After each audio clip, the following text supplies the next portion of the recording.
1 second to introduce the people from our team who are here. Bob Doyle is my partner. And then besides for Bob, let me look at the screen and see who we have here. We have Jennifer, who put all of this together, and then no particular order, just the order of people I see on my screen. Thank you for joining us, Barry, Mark, Buddy, whose name here says Simon, but he's part of our team. And thank you to all of our guests for joining.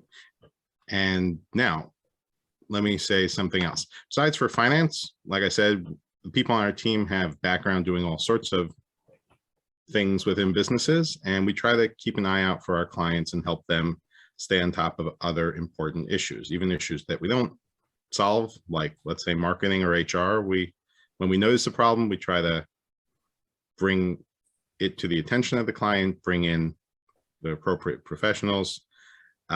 And one of those things these days especially is cybersecurity.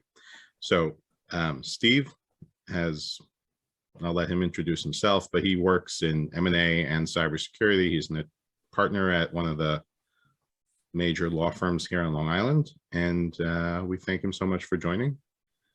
And I'll turn it over to Steve, and I'll pop in on and off for see if we have any questions throughout the call. Thanks again, everyone, and floor is yours, Steve. Thank you, Gershon. Thank you, everyone, for attending. Thanks to Gershon and his team for inviting me, and thanks to Imperial. Yeah, it's a pleasure to be here. I also, I think I saw some familiar names. I saw Adam Browser. I don't know if that's my Adam Browser, but hello, Adam, if that's you. And I think I saw my friend Christina on here as well. So hello, haven't seen you in a long time. It's good to be connected, even if it's still only Zoom. As Gershon mentioned, our firm is over 50 years old. It's one of the largest firms on Long Island. We focus, we're a business law firm.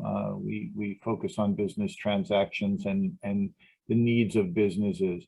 I'm a partner in the firm. I co-chair the Corporate and Securities Group, which does M&A, securities offerings, and general corporate, and is also the largest, by far the largest department of its kind here in our area. And I also chair the Cybersecurity and Data Privacy Practice Group, which is an interdisciplinary practice group comprised of corporate lawyers, healthcare lawyers, finance lawyers, litigators, white-collar crime lawyers, and others, because as you'll learn, cybersecurity touches all aspects of business and probably our daily lives. And my talk will focus primarily on cybersecurity from a business perspective, but I may end up giving a few thoughts about it from a personal perspective if we have time. And lastly, just to by way of background, I'm also an adjunct professor at Hofstra Law School, where I teach the class Fundamentals of the Law of Cybersecurity, which I actually developed. There was no cybersecurity class before. That was a lot of work. If anyone is thinking of developing a class to teach at a university, think twice. It was a lot of work, but it's very rewarding. Let's see. So that's me, and I do have slides, and I'm going to ask in a minute. I'm going to ask Jennifer to share them, and we'll use them as an outline. I easily go off script, and while I will go through the slides, and it's fine if you all are doing fine. I can just go through them, and you can ask questions at the end. But if anybody has a question while I'm speaking, no standing on ceremony. I'd love it to be interactive. So, Jennifer, are we good to go with the slides? Yes, we are.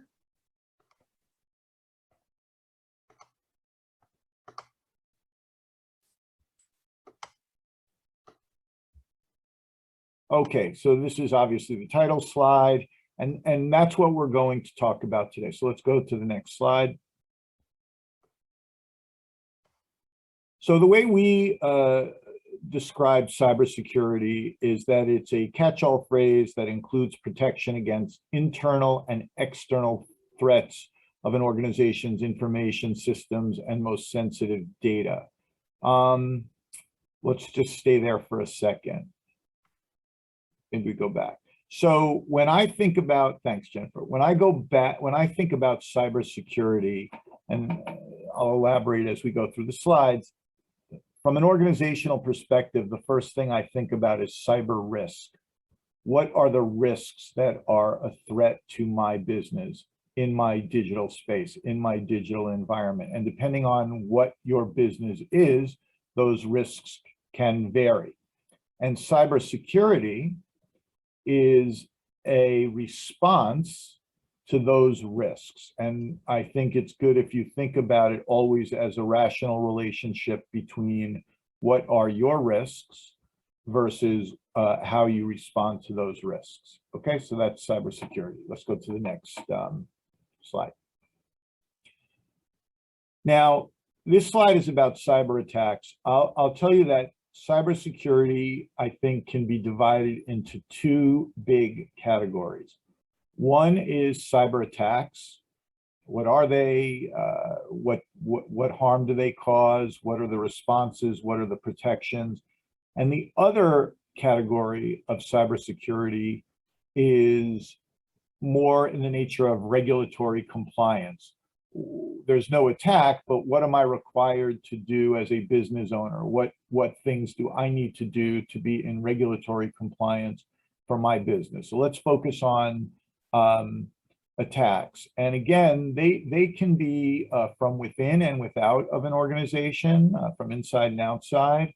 They can be comprised of malware, and maybe some of you are familiar with some of these terms, but I'll briefly describe them because I think they're important. You have viruses and worms. So viruses are software programs that corrupt your real software programs. Worms are software programs that make their way through your software programs and find their way into other people's software programs, typically through Outlook or other transmission. Ransomware, hopefully you all have at least heard of, and hopefully none of you have experienced. It is not a fun experience. That is definitely the soup du jour of cybersecurity right now. Basically, the way ransomware works is threat actors get into your system either through malicious emails or otherwise, but most typically malicious emails. You click on a link. Usually the malicious emails look legitimate, and I can spend as much time as you want describing some of these examples, but usually you get an email that looks fairly legitimate, either from an organization that you don't know, but it looks legitimate, or it may even look like it's something from someone that you know, but there's something a little off about it typically, and there's a link in it, and you click on that link. And when you click on that link, your screen goes blank. You get a legend on your screen, and it says, your computer has been frozen. We have control. If you don't pay us, fill in the blank. And it used to be $5,000 and $10,000 worth of cryptocurrency. Now we're seeing demands in the millions. We will do various things. We'll freeze you out of your system forever. We'll take sensitive data that you have been storing. If you're a medical facility, it'll be health information. If you're a financial institution, it'll be credit card and account information. If it's Sony Pictures, it'll be personal emails of movie stars, whatever it may be. And we will disperse that throughout the world, thereby embarrassing you, damaging you, and probably putting you out of regulatory compliance with one of the various laws that governs your business. So that's ransomware. Business email compromise, we see that a lot as well. There's different variations on a theme. But that's where, and this is, I think, really important. They're all important, but given what Imperial does, business email compromise often involves the accounting department, maybe the CFO, and sometimes the CFO receives an email, sometimes the CFO sends an email. Not really, but that's what is purported to happen. So whoever is in charge of wiring money in the organization gets an email from the CFO, and it says, you know, please wire $50,000 to this account. Although it's not really from the CFO, it just looks like it's from the CFO. The 50,000 is wired out, and good luck finding it. There are many variations on that theme. So that's business email compromise. Bots are dispersed computers all over the world that are linked together to attack a website and engage in what's called a denial of service attack. Have you all either ordered something or registered for something on the internet, and you see those when you sign out, it'll say, you know, how many photographs have a fire hydrant in the photograph, or how many photographs have a tree in the photograph, and you have to click on all of those. And that's so that the website that you're registering can determine that you're not just some random bot flooding the website with spam, which has taken down many websites. So that's what bots are about. Spyware and keyloggers, you know, are what they sound like, and it's very easy to get infected with these. These are softwares that track your keystrokes. So if someone is tracking your keystrokes and you're working remotely and you log into your work email, and you can imagine what happens after that. It can be very bad. Spyware can do a lot of different things, including operate your microphone, operate your camera on your computer, and spy on you.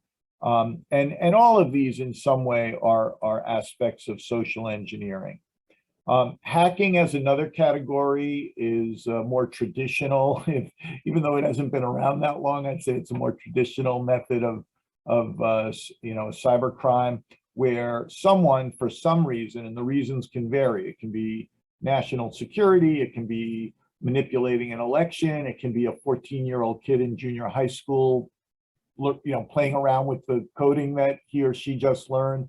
But they try to get into your computer system for various reasons, and those reasons can vary greatly. Phishing is an email where someone is trying to trick you into giving your own personal information, whether that's account information or any other kind of information, but it's a trick. And spear phishing is just a term of art that has evolved, because phishing used to be random. Okay, there were bad, and it still exists, and there were bad actors out there that would just have these programs that would target everyone and anyone and just see who would trip up. I know in my own family, some people have given out information which they shouldn't have. We see it all the time professionally. But spear phishing is a little more targeted and actually can be very effective as well, where someone will target the CEO or the CFO or a high-ranking executive or a known high net worth person and try to trick them into clicking something on an email or registering information on a false website that now separates that person from their information. So those are the different types of cyber attacks that we're seeing. I will say, before we leave this slide, cybersecurity and cyber risk is not static. So this slide talks about these things that exist, but it's imperative that everybody thinks about the Internet of Things, the IoT, and other developments in technology, because as these technologies evolve, the type of cyber attacks and the type of cyber risks become exponential. You know, we've all seen enough sci-fi movies to know about, you know, hacking, you know, getting inside someone's Tesla and driving it into a parade, you know, whatever bad outcome you can think of is going to be possible. So that's cyber attacks. Jennifer, I'm ready to go to the next slide if you want to. Okay, so how is this malware deployed by the threat actors? Typically by email, also through your browser and other software vulnerabilities. There are known cases where threat actors can send out messages across the internet and determine what version of a server someone's running, what version of a software someone's running.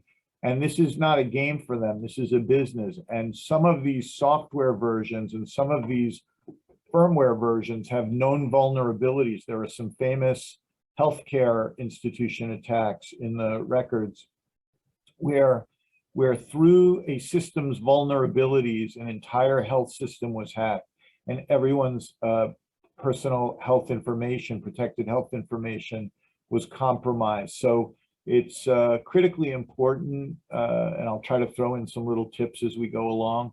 But you know, when you get those notices that your Windows needs to be updated or your iPhone needs to be updated, often it's not just to make you know, Siri understand your unique accent, although that's some of what they do. Often it's a security patch, and the faster you can get that onboarded, probably the better. And also, I know, and you probably know, that, you know, sometimes you don't want to update your patch right away because maybe there are known problems with the patch and a lot of people like to wait. I think the best compromise is maybe to look at the little blurb that comes out with the patch and see what it's addressing. But if you look, especially lately, you'll see that almost every one of these patches does something convenient, but also addresses a known security risk. So I tend to do the upgrading. You can make a decision yourself. Bad websites and malvertisements. I mean, yes, you go on a website and somehow you click a link. I remember on Facebook, a friend of mine had an ad for sunglasses.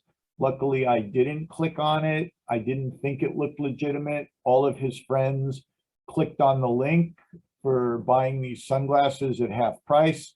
And all of a sudden, all of their Facebook accounts were hacked. So, you know, just by going to certain websites or clicking on certain ads, you can get hacked.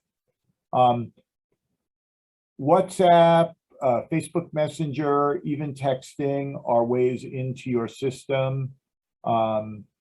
USB or thumb drives and other removable devices. So we'll learn in a little while about the different types of safeguards that you should be adhering to protect yourself from cyber risk. One of my colleagues, who this year is an assistant professor at Hofstra, she started doing this. It made me a little uneasy at first, but I think it's terrific and dramatic. Whenever we typically go to meet a new cybersecurity client, we sit in reception for a moment, and then someone comes out and says, you know, I'll show you to the conference room, at which point she'll say, can I use your bathroom? And of course they say yes.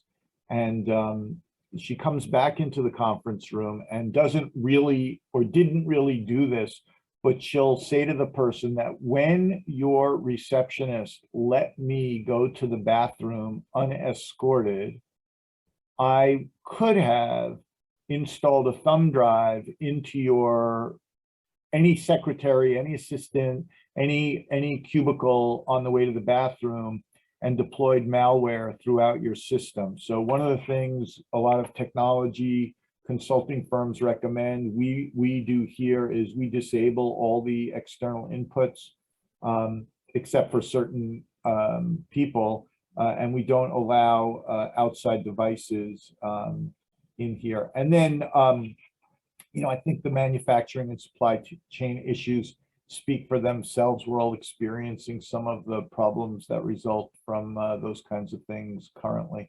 So that's how this stuff is deployed into your system. Jennifer, we can go to the next slide, please. So these are some very highly publicized cyber attacks, and some of them are worth noting because of how the bad actor got in. Target's one of my favorite. If you remember, everyone's credit information was stolen from Target for a long time. People didn't want to shop at Target, and if they did, they didn't want to use their credit card because Target's systems had been breached. What you may not be aware of is that the actual breach had nothing to do with Target.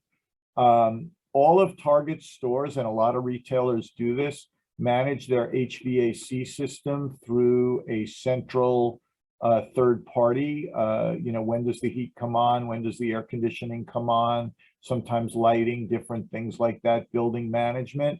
And it was that vendor who was hacked.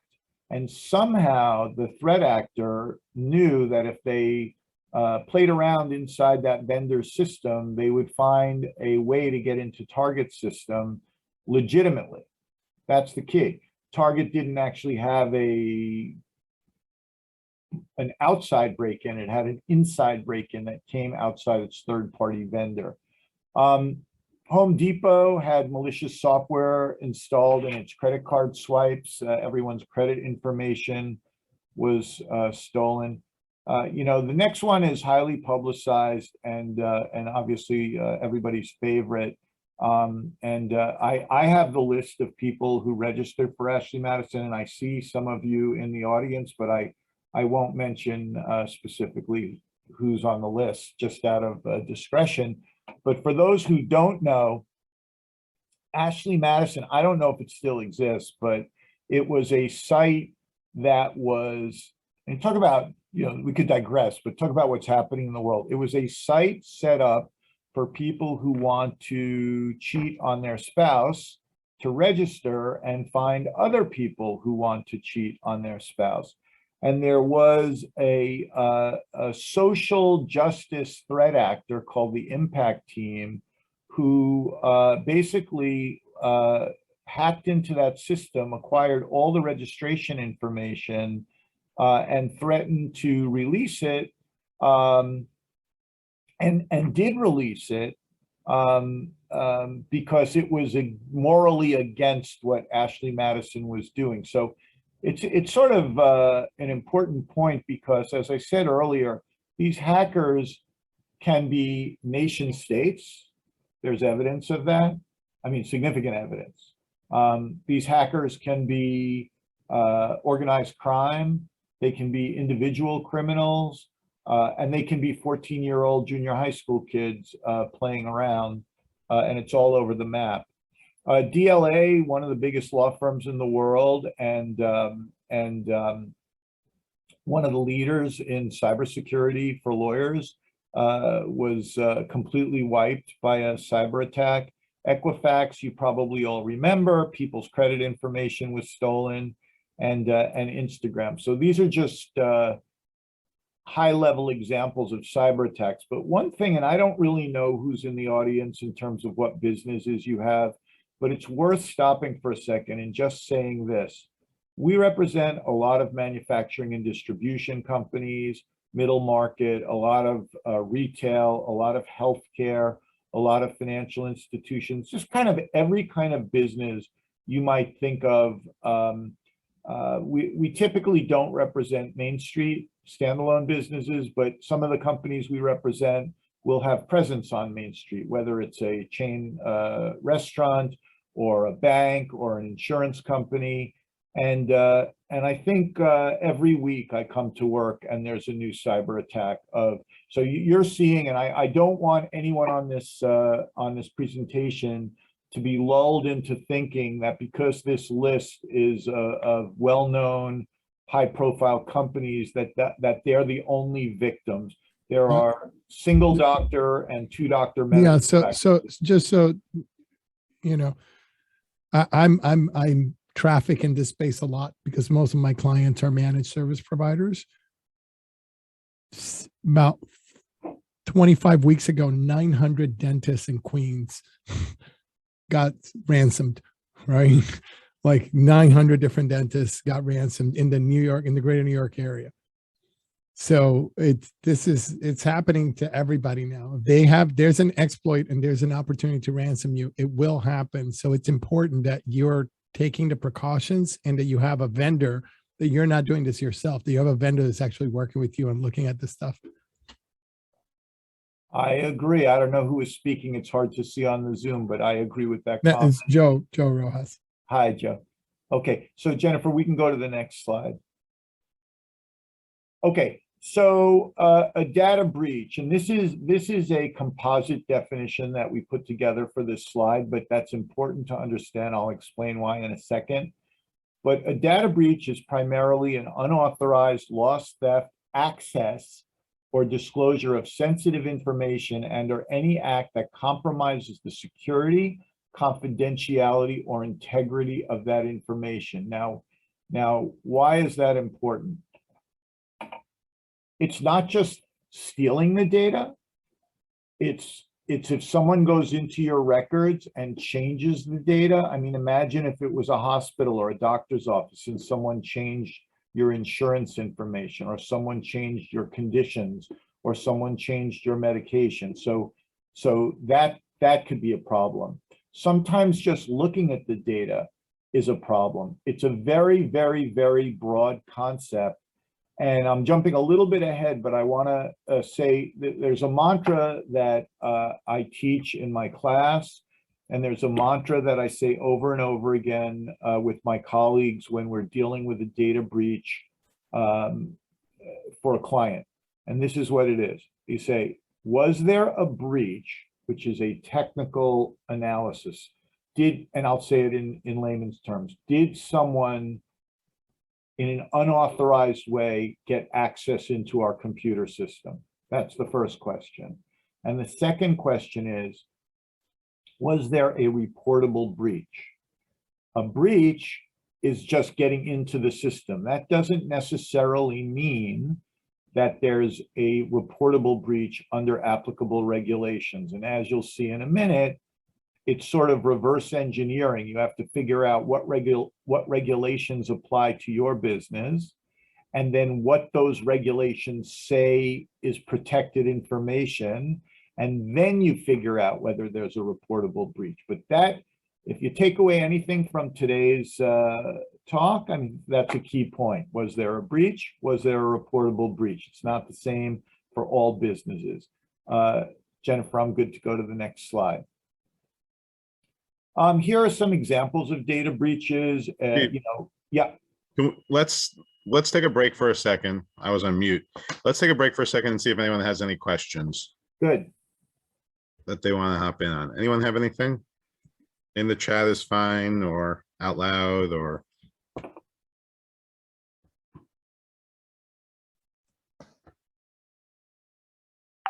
Okay.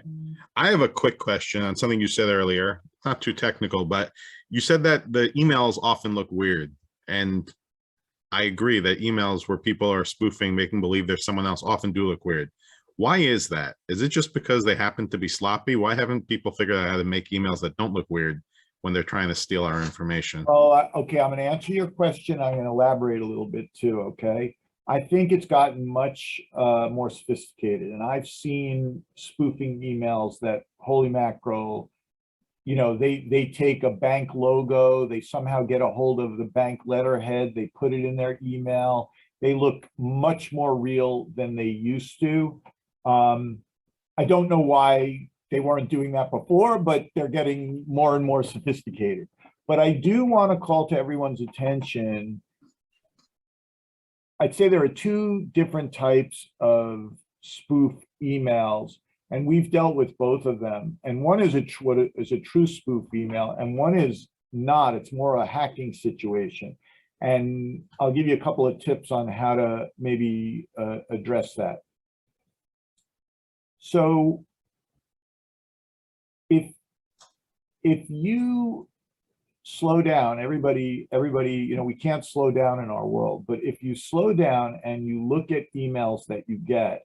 So if I got an email from Gershon and I knew his real email address, maybe I'm getting an email that shows that his display name is Gershon Mogolis, but his email is actually not the regular email that I typically receive from him. Maybe it's off by one, or maybe they put in the letters NY or 123, the numbers 123.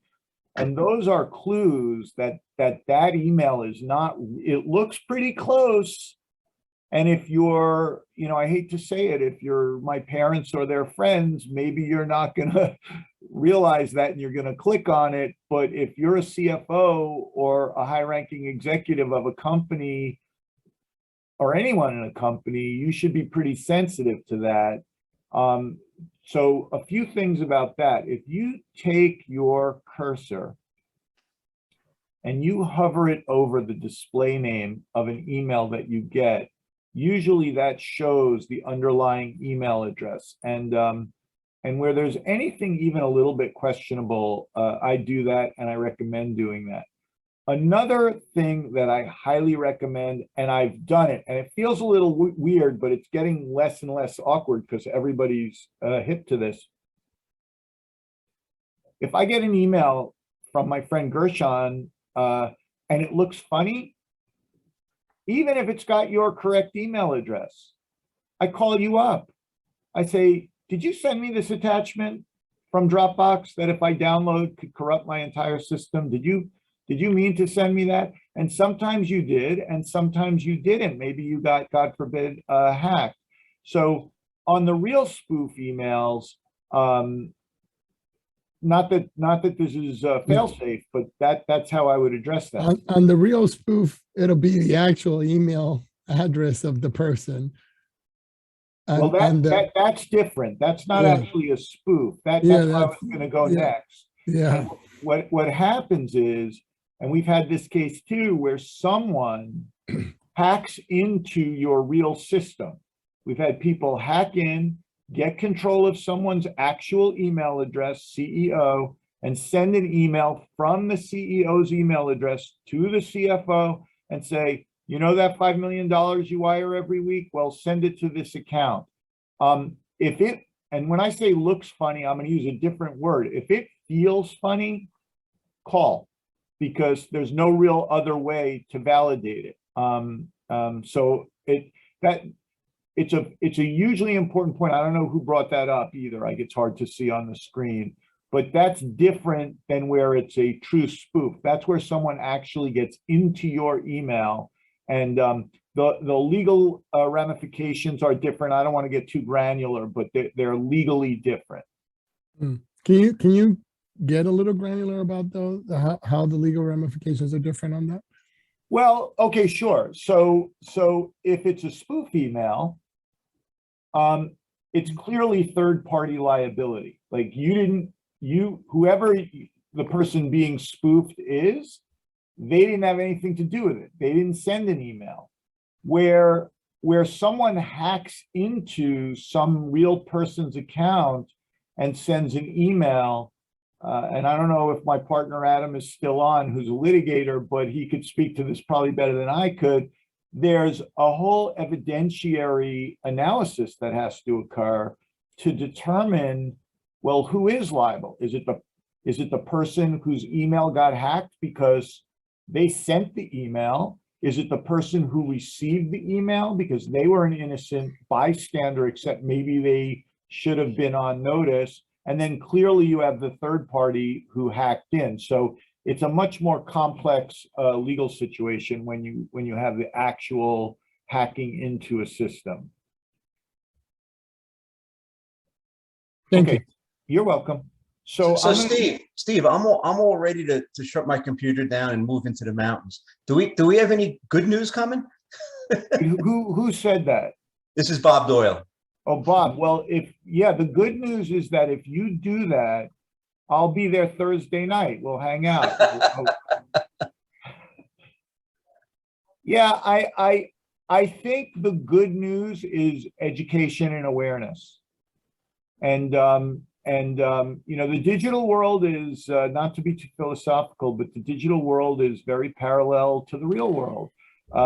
We wear masks, we wash our hands, some of us get vaccinated, not trying to be political. We do what we're comfortable with in the current situation. We don't go to certain places that we think are dangerous. We don't expose ourselves to things that don't feel right.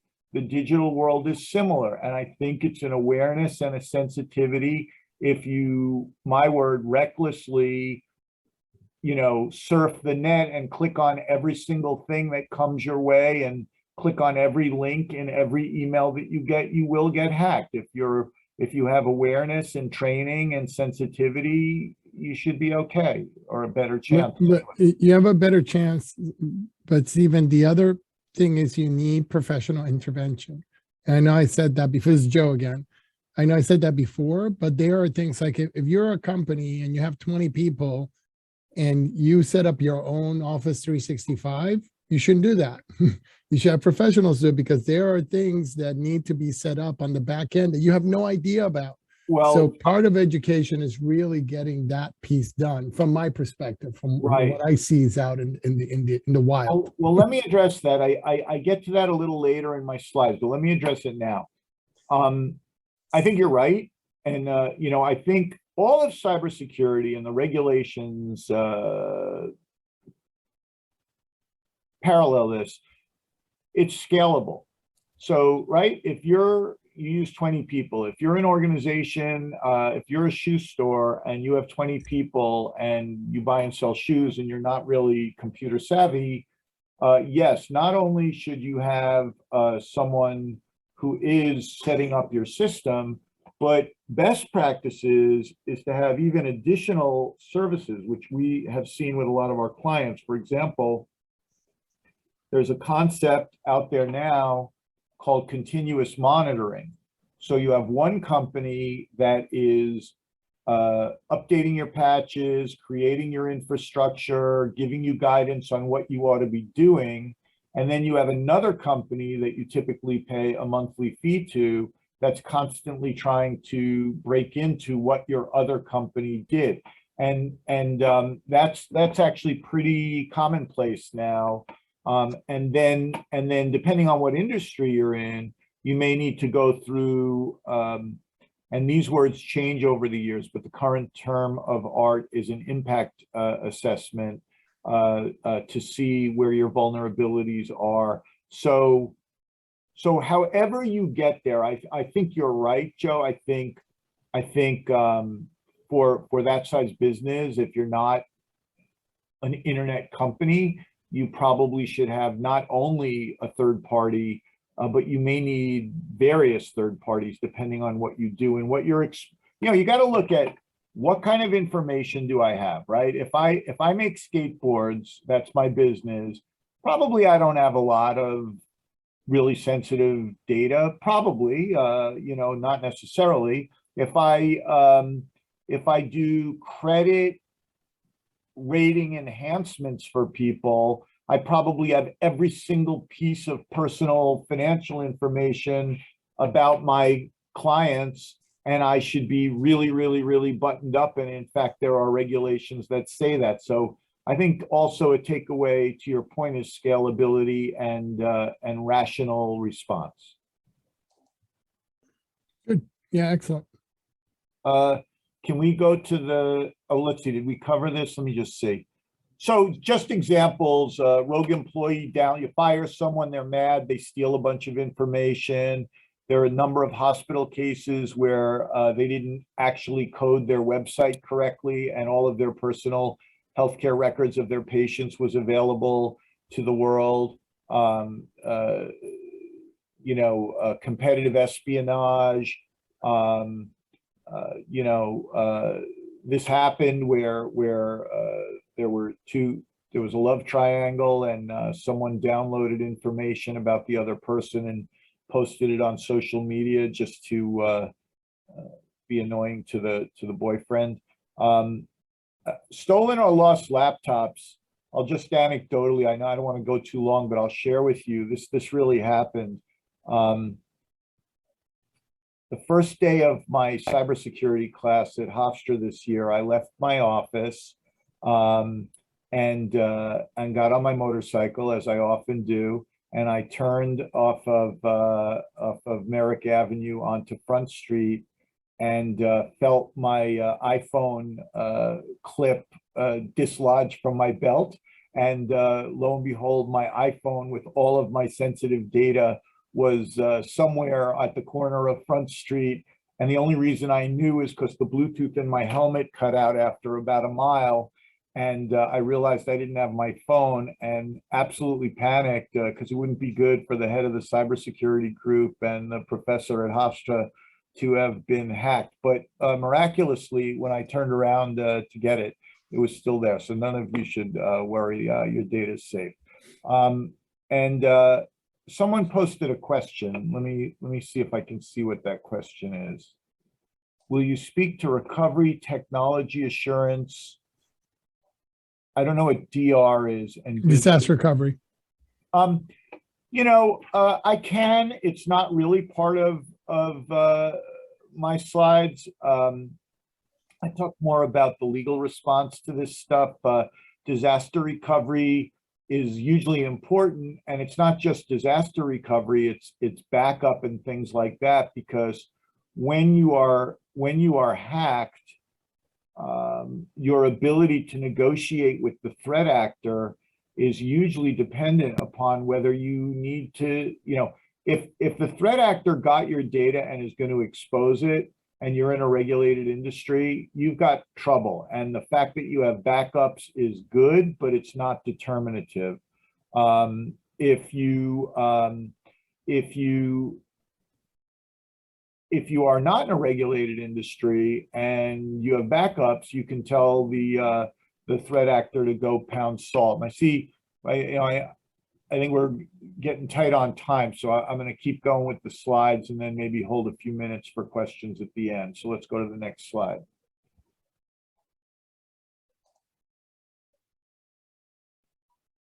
Okay, I'm gonna go a little quickly. You have the slides, but here's what I want to tell you. There is no law of cybersecurity. There's no one law. There are many, many, many laws. And you've got a real composite of what's happening here. And let me explain. There are old laws that have been on the books since the 1800s, like the FTC, like the Fair Trade Commission Act. And that has been applied over and over again to different types of cyber matters. It evolves over time. And then there are new laws like HIPAA and Gramm-Leach-Bliley and Sarbanes-Oxley, which focus on specific industries.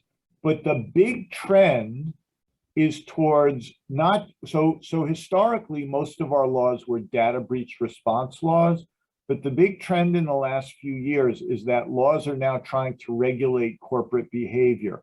The big one, which we'll get to in a second, is GDPR, but a lot of US state law, like the California Consumer Privacy Act and other laws like that, are telling companies what they must do to be compliant, whether or not there's a data breach. So no uniform laws, more proactive, still data breach response regulation, but more operational regulation. Let's go to the next slide. So New York State has something called the SHIELD Act. If you want to look it up, it's New York General Obligations Law 899 AA and BB. It governs what kind of notices must be sent if a New York State resident's information is hacked. And it also tells, it's a very light version of a proactive legislation. New York's a little behind compared to California, Colorado, Virginia. It's probably coming. One other really important point about the statutory framework. So you all are probably familiar with the idea that if you as a business person do business in pick a state, North Dakota, depending on the level of contact you have in North Dakota, if somebody sues you, they may or may not be able to sue you in North Dakota based on the level of presence that you have. The term of art is minimum contacts. That is not how cybersecurity laws work. You could never set foot in North Dakota, but if you have information that belongs to a North Dakota resident, you are subject to complying with North Dakota law. And that's a hugely important point. Understand that if you have information from people in 50 states and there's a data breach, you're going to be complying with 50 states worth of laws, if not European and federal law. Okay. I know I'm rushing a little bit, but I'm hitting the high notes. Jennifer, let's go to the next slide, please. I mentioned these are the most comprehensive trend laws. You can read about them, but they require businesses that are subject to these laws to have a lot of protections in place, which were not previously required. So let's go to the next slide. So GDPR, the General Data Protection Regulation, is the EU's data protection. EU does have some variation through its member states, but overall, in contrast to the United States, this is a comprehensive data protection program. And it's got all kinds of mandates that a lot of our laws are starting to follow. You have the right, everybody's gone on websites and you've seen that banner that comes up now about we put cookies on you, and if you want them, click here. If you don't want them, click here. If you want them, all that is mandated by GDPR, and other statutes have followed. The right to get your data back, the right to be forgotten, the right to migrate your data, all of that are the types of regulations that the GDPR and these other state laws provide for. Okay, let's go to the next one. So basically, if there's a data breach, you have to figure out if it's a reportable breach, and under the various federal and state legislations, you have to provide notice to the people that were affected, and sometimes to the Attorney General or other government agencies. Don't underestimate the burden. The mailing costs can be enormous. The management of the mailing, you may have to have a call center for FAQs. And one important point I don't want to lose is, yes, you want to be compliant with the statute, but mostly this is such a blow to a business's reputation that many people, many businesses that are hacked find themselves going above and beyond what's statutorily required, because they don't want to come across as uncaring towards their customers or people who have data registered with them. Next slide, please.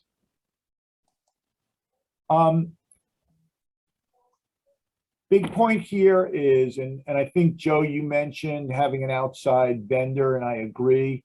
But if you use an outside vendor and they have a server farm, or you store your data on the cloud, or you use a third party to somehow do your e-commerce or manipulate your data, while there can be indemnification in the contracts among you, you are legally responsible for your data. So I don't want to get, again, too technical, but if it's your business and you're the one determining that your data is going to live somewhere else and that person gets hacked, you still have responsibility directly to your constituents, even if you ultimately have negotiated indemnity between you and your vendor.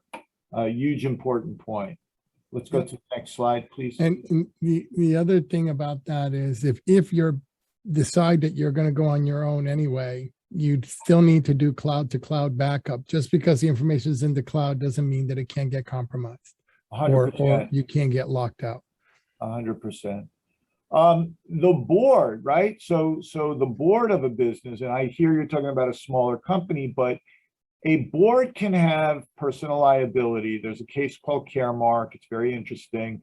And the board, under that case, it stands for a lot of things, but the board can have personal liability if the board did not put in place proper checks and balances to protect the cybersecurity function of a business. And that liability would run to the shareholders typically. So if a business loses a lot of money because there was a breach and people don't want to shop there anymore and they have to spend a lot of money, it's possible that a shareholder could sue the board for that. You should be aware of that. Next slide, please.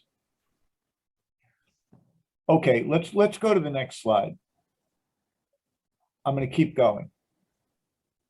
So these